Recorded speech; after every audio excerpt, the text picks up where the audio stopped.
బట్టలు లేని పరిస్థితుల్లో ఇక్కడ పాత బట్టలు అమ్మేవారండి. 2 గౌన్లు మా అమ్మ 10 రూపాయలు కొన్నది.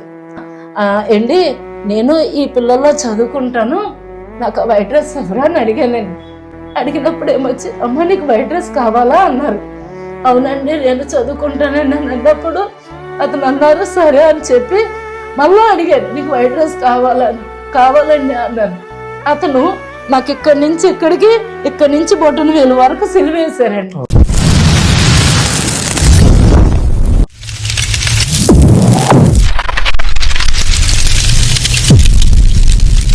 Praise lord. ప్రభువైన యేసుక్రీస్తు నామములో మీ అందరికీ శుభములు.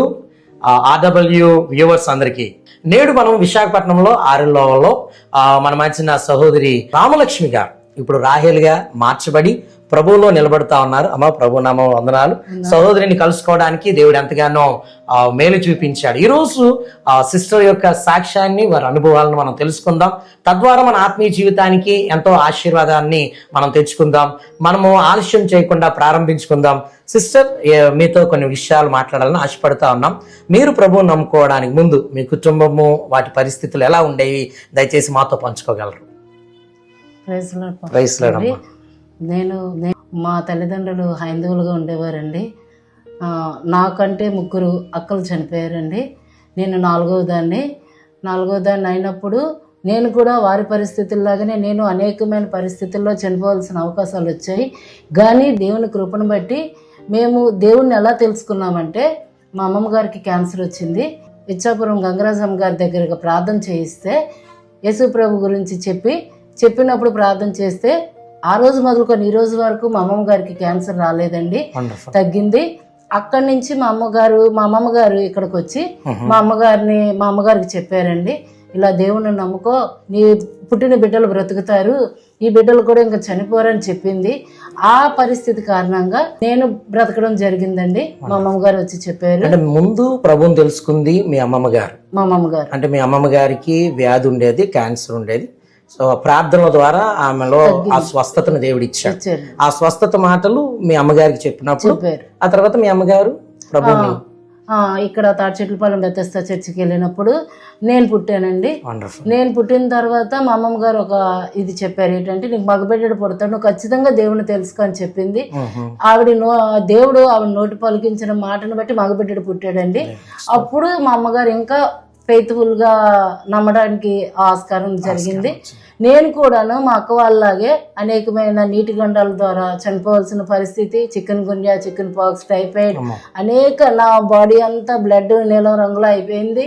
అటువంటి పరిస్థితుల్లో కూడా దేవుడు నన్ను ముట్టి స్వస్థపరిచి ఈ రోజు వరకు సజీవంగా ఉంచారండి.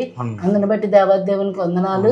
అంటే మీరు చిన్నప్పుడే బాల్యంలో చనిపోవాలండి. అంటే బాల్యంలో ఏ సమయంలో ఎక్కువగా గండాలు ఎక్కువగా ఉన్నాయి? నాకు 7-8 సంవత్సరాలు వచ్చినప్పుడు 24 గంటలు కడుపు నొప్పి వచ్చిందండి. అపెండిసైటిస్ అంటారా?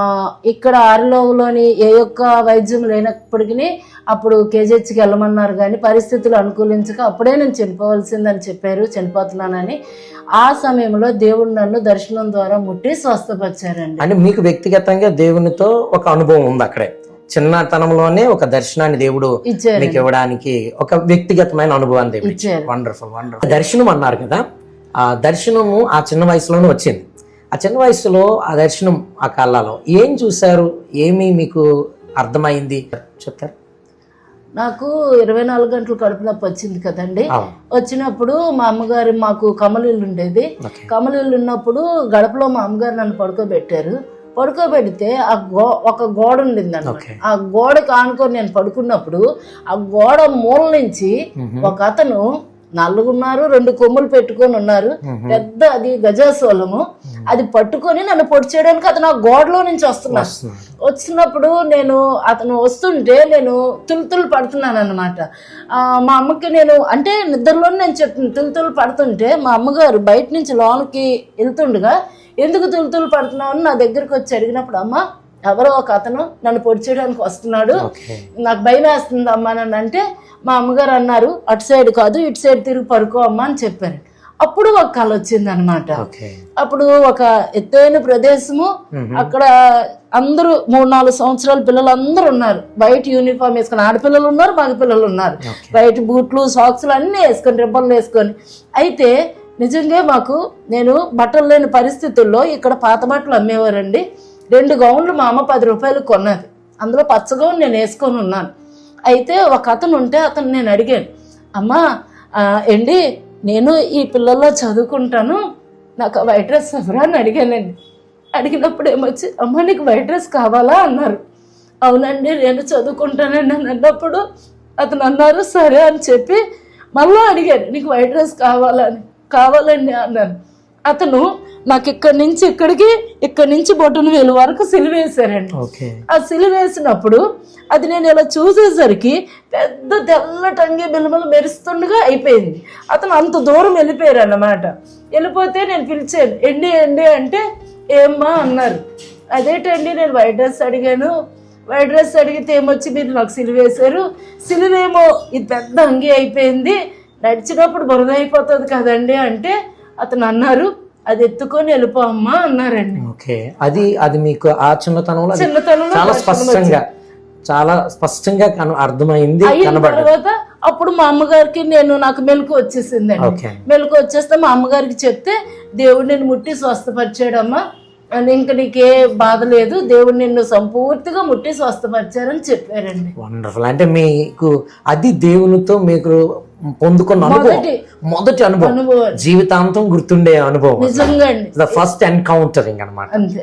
అప్పటి నుంచి నన్ను మా అమ్మగారు సండే స్కూల్కి పంపించడం, నన్ను మా తమ్ముడిని మా చెల్లిని సండే స్కూల్కి పంపించడం ద్వారాగా దేవుడిలో నడవటానికి దేవుడు కృప చూపించాడు. అలా వెళ్తున్న పరిస్థితుల్లో నాకు వివాహం చేశారు. వివాహం కూడా జరిగింది, రైట్. వివాహం చేసిన తర్వాత నాకు ఒక బాబు పుట్టాడండి. బాబు ఏమొచ్చి 30 కేజీ పుట్టాడండి. అంటే వివాహం అయిన తర్వాత మరలా ప్రభువులో ఉంటున్నారు అప్పటికే. అంటే వివాహం కూడా ప్రభువులోనే ఉన్నది, ఆ కుటుంబం కూడా ప్రభువులో వెళ్తున్నప్పటికీ మీకు మొదటి బాబు పుట్టేటప్పటికి శ్రమ అనేది మొదలైందా? 30 కేజీ పుట్టాడండి. డాక్టర్లు ఏం చెప్పారంటే బాబు బ్రతకుడు, ఉన్న రోజులు మీరు పెంచి మీరు తర్వాత మర్చిపోవడమే అని చెప్పారండి. అయితే ఎక్స్రే ఎలా తీస్తారో బాబు అలా పుట్టాడండి. ఒంటి మీద చర్మం లేదు. అయితే ఈ బాబుని మేము సాకుతా ఉంటుండగా చాలా పరిస్థితులు, కష్ట నష్టాలు పడ్డామండి. వారానికి 7 రోజులు హాస్పిటల్కి తీసుకెళ్ళాలి.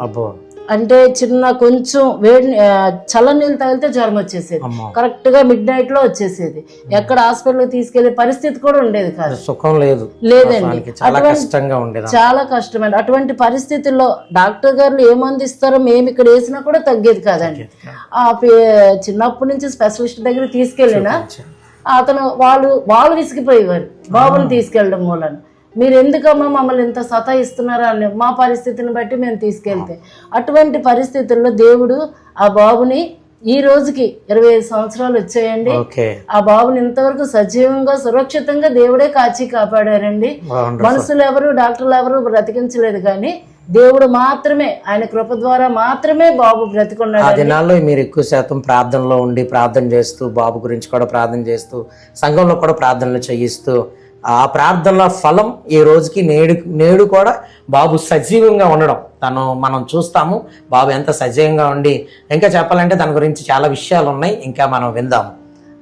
మేము ఇలా కొనసాగుతున్న పరిస్థితుల్లో ఆర్థికంగా చాలా నష్టపోయామండి. నా భర్త ద్వారా 2 crores వరకు, బిల్డర్ ద్వారా, మా ఆయన గారు సివిల్ ఇంజనీరు, తన పార్ట్నర్ ద్వారా 2 crores వరకు లాస్ అయింది. చాలా ఆర్థిక పరిస్థితులు, కష్ట నష్టాలు చాలా అనుభవించామండి. అంటే తినటానికి తిండి లేని పరిస్థితికి వచ్చేసామండి. అంటే 10 రూపాయలు కూడా లేని పరిస్థితికి వచ్చేసాం. అటువంటి పరిస్థితుల్లో సొంత వారైన అందరూ, బంధువులు అందరూ విడిచిపెట్టినప్పటికీ దేవుడు తోడుగా ఉండి చాలా మంది మేము ఆత్మహత్య చేసుకుంటామేమో నన్ను అడిగారు. స్థాయికి వెళ్ళిపోయారు. ఇంకా మీరు బ్రతుకున్నారని కూడా అడిగారండి. అంటే మిమ్మల్ని ఆల్మోస్ట్ మీరు ఒంటరి వాళ్ళు అయిపోయామండి. అందరూ విడిచిపెట్టారు. అందరూ చేరారు, ఏమీ లేనప్పుడు అందరూ విడిచిపెట్టారు, ఒంటరి అయిపోయారు. స్నేహితులు రాజకీయంలో కూడా ఉండి వెళ్ళినప్పుడు కూడా స్నేహితులు, బంధువులు అందరూ విడిచిపెట్టారు. మా బాబుకి పెట్టడానికి కూడా 10 రూపాయలు మిక్సర్ అడగడానికి కూడా ఎవరు సహాయం చేయలేదండి. చాలా దీనస్థితికి వెళ్ళిపోయాం. అటువంటి పరిస్థితుల్లో దేవుణ్ణి పట్టుకునే మేము నిలబడ్డాం. ఆయన వాక్యాలు, ఆయన చెప్పిన మాటలు పట్టుకొని నేను, నా భర్త, నా కుటుంబం ప్రార్థన చేసుకున్నాము. ఏది ఏమైనప్పటికీ దేవుడు మరలా నాకు రెండంతలుగా ఆశీర్వదిస్తాడని ఒక నమ్మకం మాకు దేవుడిచ్చి, దేవుడిని ఎప్పుడైతే మేము ఆశ్రయించామో దేవుడు కష్ట పరిస్థితులన్నిటి నుంచి గట్టెక్కించి పూర్వస్థితి ఎలాగైతే ఉండేదో మరలా రెండంతలుగా దేవుడు ఈ రోజున దేవుడు ఆస్వాదించారండి.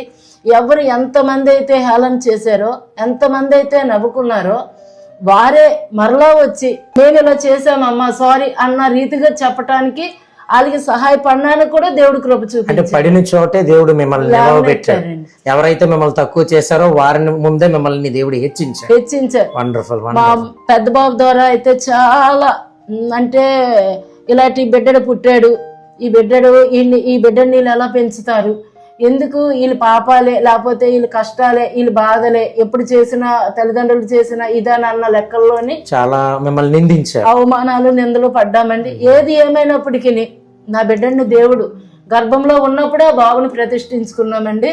ఆడపాపైనా మగ బిడ్డడైనా దేవుని కొరకే అనుకున్నాము. ఆ బిడ్డని ఎంతవరకు దేవుడు ఆయన కృపలో, ఆయన దయలో, ఆయన చిత్తంలో బ్రతికించారండి. ఆరోగ్యం ఇచ్చి ఆయుష్ ఇచ్చి బ్రతికించారు. అంత దేవుని కృప వల్ల మాత్రమే. అందుకే ప్రార్థనల వల్ల మాత్రమే దేవుడు సమస్తాన్ని చేయగలడు. ప్రార్థన వల్ల మాత్రమే సమస్తాన్ని నిలవబెట్టగలడు.